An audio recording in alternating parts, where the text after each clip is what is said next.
Politics, the 2023 coming elections. As the election come up in 2023, people have asked what coming election hold for Nigerian and Nigerians. Several candidates are going to release their manifestos, already detailing what they have in stock for the electorates. Manifestos are not new to Nigerians, and what they yearn for now is the fulfillment of the promises beyond the glossy paper. The sentiment is indeed high among the electorates, but since we all bear the brunt of bad leadership, it is pertinent that all primordial sentiments are dropped when choosing who to vote for come 2023. Unfortunately, the scrutiny is more on who occupied the office of the president. We give little or no attention to those we elect to other offices. The game must change, and we must remember that it takes all tiers of government to create a working country. But we should remember this, for whoever you are voting for in 2023, Nigeria must win. So the man, you just continued from where we stopped in the last segment. We said something about voting for issue-based, it should be issue-based campaign. Just those things we mentioned earlier about insecurity, about education, about healthcare, about climate change. Now is even an issue now. You know, initially, in this part of the world, people don't talk about climate change more like they do out in Western world. But now you can see that we are even suffering from the effect of climate change, flooding and what have you, flooding especially. And then there are many of these issues. So Nigerians, when you go to the ballot box next year or before the election, as you are considering candidates, you shouldn't be bothered about where is the candidate from, parochial sentiments, even though, yes, inclusivity should be at the heart of the matter, religious, ethno-religious inclusivity. We know about that one. But more importantly, can these people solve this problem practically with integrity? Yes. Integrity matters a lot because they promise you this and that, and they enter, they can't do some of these things. So integrity matters a lot. So I think there's something that Suleiman raised that I really want to follow up on. He spoke about the focus we usually have on the presidency. To the detriment of looking at what our governors are doing. I think it's an important point. But then, I think part of the problem we are having is all the money comes from Abuja. The federal government seems to have an undue control over the resources. So everybody is looking up to them to move things and all that. But that shouldn't be so. Too many things on the exclusive list. Too many things on the. We need to. The revenue sharing formula needs to be adjusted a little to make us look more like the way we started in the 60s. So that there is a little bit more of regionalism, autonomy. But that's not to say that there are no states with good funding, particularly the oil-producing states. They have good funding, and a lot that is going on in those states leaves a lot to be desired.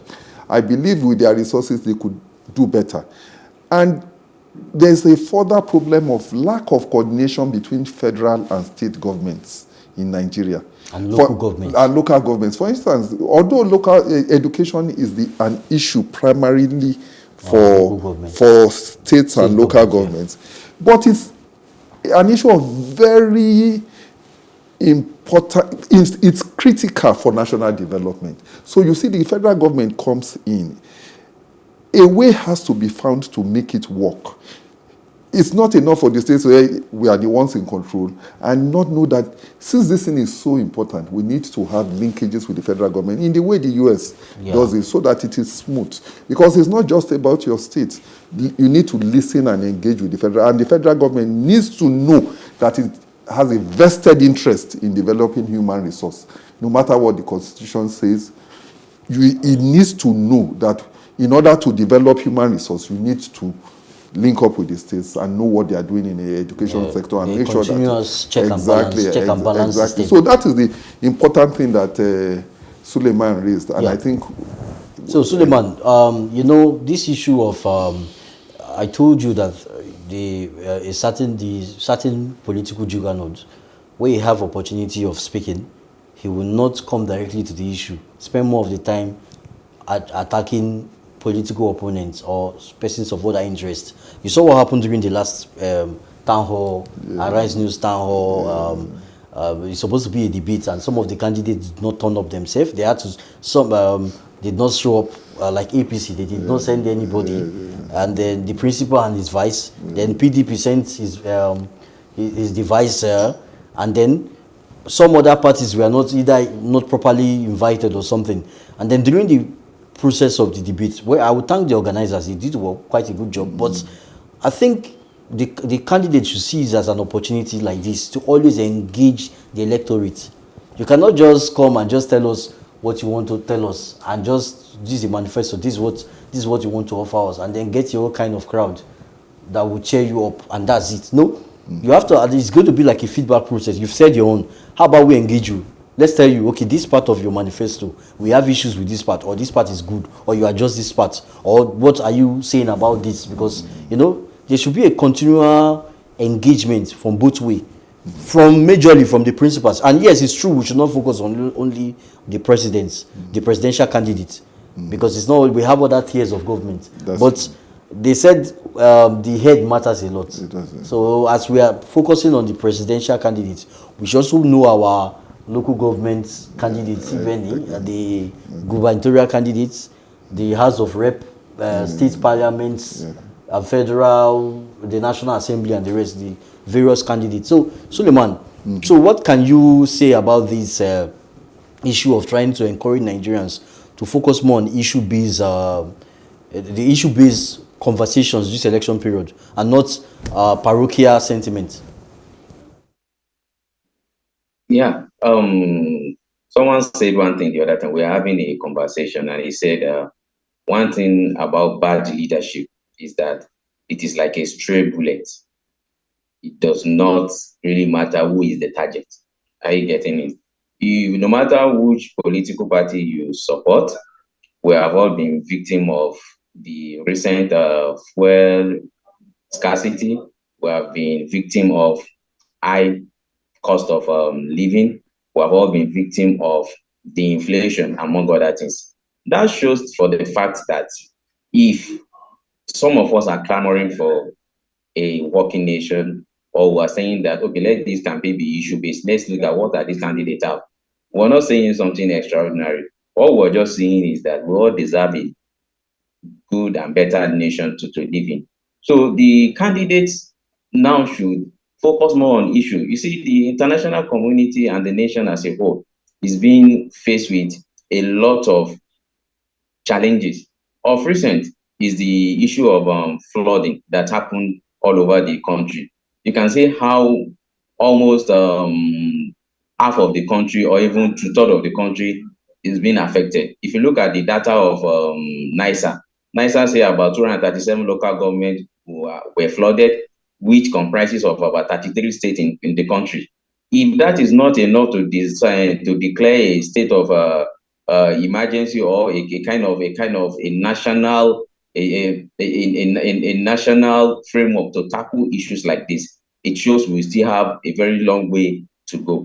So, and if you look at the issue of the standard cost of living, everybody is what's really being faced. We have been talking of insecurity, as it has to do with security, the everything. And I told someone that the biggest form of insecurity is the food insecurity. People are being faced with a lot of things as it has to do with what to even feed on, what to eat. So come 2023, electorate should be asking, as a candidate, what did you have for us?